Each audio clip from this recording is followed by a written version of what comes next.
Matthew chapter 27, verses 57 to 61. As evening approached, there came a rich man from Arimathea named Joseph, who had himself become a disciple of Jesus.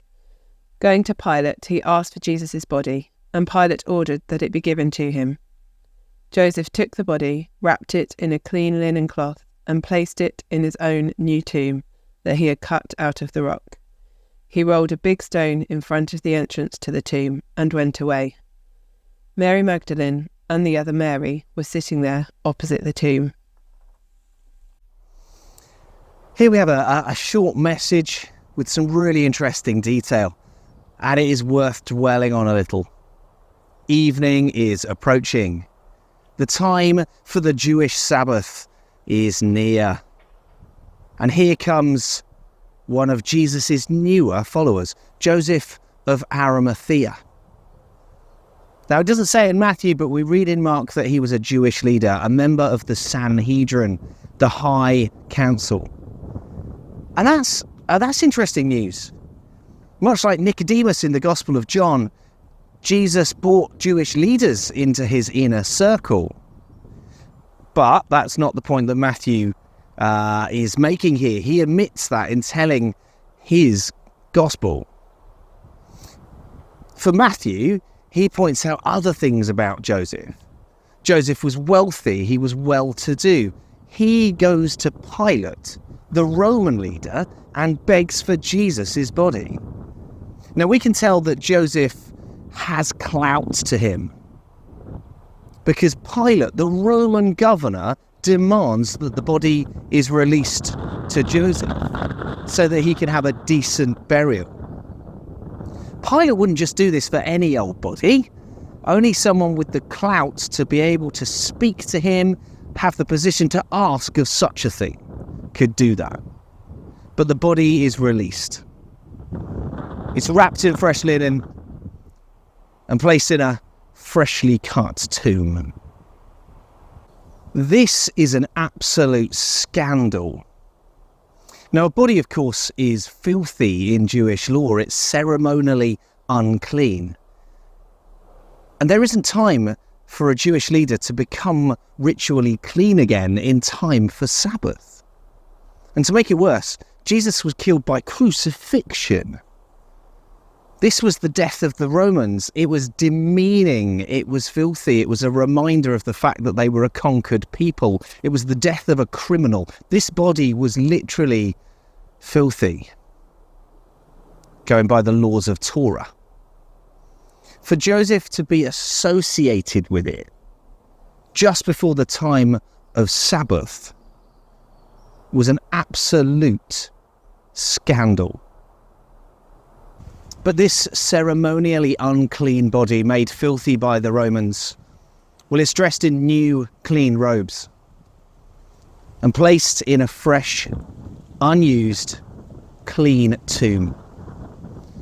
It's hard for us in our context today to see the extremities of these contradictions. The dirty and clean metaphors and language are dripping from this text. Jesus' body is treated to make it clean before the Sabbath. Jesus needs to be put to rest before the time of rest. Even Joseph of Arimathea can't be putting a body to rest on the Sabbath. He's a leader of the High Council. And who is sitting mourning at the tomb? Well, two ladies called Mary. Mary Magdalene and the other Mary. This Mary is not Jesus' mother. None of the family are here for the burial, which would have been the highest insult that a body could receive, and another scandal in Jewish culture. The other Mary is the wife of Alphaeus, mentioned in Matthew 10, Luke 6, John 19, the mother of James and Joses. Not Joseph, Joses. The family snub Jesus.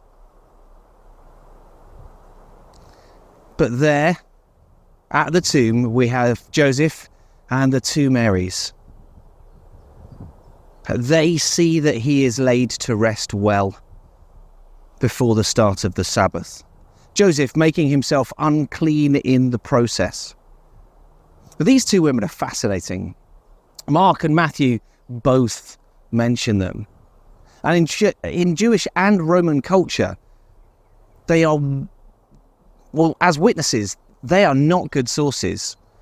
In both the law courts of Judaism and the Roman culture, their testimony was worth less than men's. And that's horrible and wrong, of course. But here, Matthew highlights women in Jesus' death, and as Jesus highlighted them in his life, he gave them a place of honour. Here, sat at the grave,